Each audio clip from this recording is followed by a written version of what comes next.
नमस्कार, the great Maratha किचनमध्ये आपलं स्वागत आहे। आज आपण बनवणार आहे पनीर बुर्जी। नेहमी पनीर टिक्का मसाला, पनीर शाही मसाला हे खाऊन खूप कंटाळा येतो। झटपट अशी पनीर बुर्जी कशी बनवायची ती आपण आज बघणार आहोत। त्याच्यासाठी लागणारं साहित्य आहे हा बारीक चुरून घेतलेला पनीर आहे, हा होममेड पनीर आहे। त्याच्यानंतर मीठ, तेल, 1 वाटी टोमॅटो बारीक चिरलेला, 1 वाटी कांदा बारीक चिरलेला, कोथिंबीर, मोहरी, जिरे, हळद, धना पावडर, किचन किंग मसाला, लाल तिखट, कसुरी मेथी आता आणि पावभाजी मसाला। सगळ्यात आधी आपण कढई गरम करायला ठेवणार आहे। कढई गरम झालेली आहे आपली, त्याच्यामध्ये आता आपण थोडंसं तेल टाकून घ्यायचं आहे।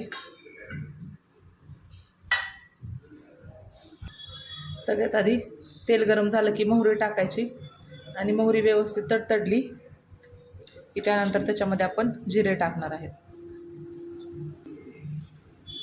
थोडेसे जिरे, आता बारीक चिरलेला कांदा 1 वाटी,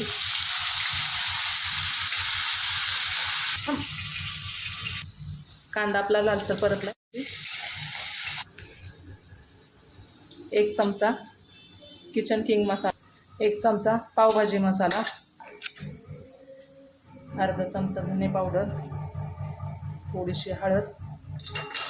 आता हे व्यवस्थित परतून घ्यायचं सगळं तेल सुटेपर्यंत। जरासं चवीनुसार मीठ टाकायचं त्याच्यामध्ये, 2 चमचे लाल तिखट, आपल्या आवडीनुसार आपण तिखट कमी जास्त करू शकतो।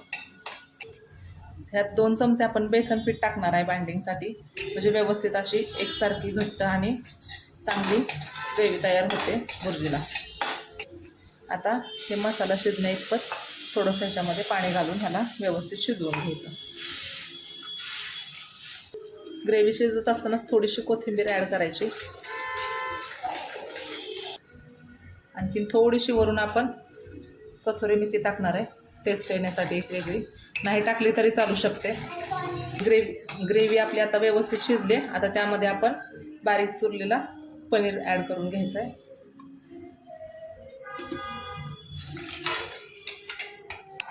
आणि त्याला हलवायचं। ती आपली पनीर बुर्जी तयार झालेली आहे। एकदम वेळात आणि सोप्या पद्धतीत आपली पनीर बुर्जी तयार झाली। त्याला आपण सोबत कुलच्या सोबत, पराठ्यासोबत आरामात खाऊ शकतो। रेसिपी आवडली तर चॅनलला करा, सबस्क्राईब करा, कमेंट विसरू नका। धन्यवाद।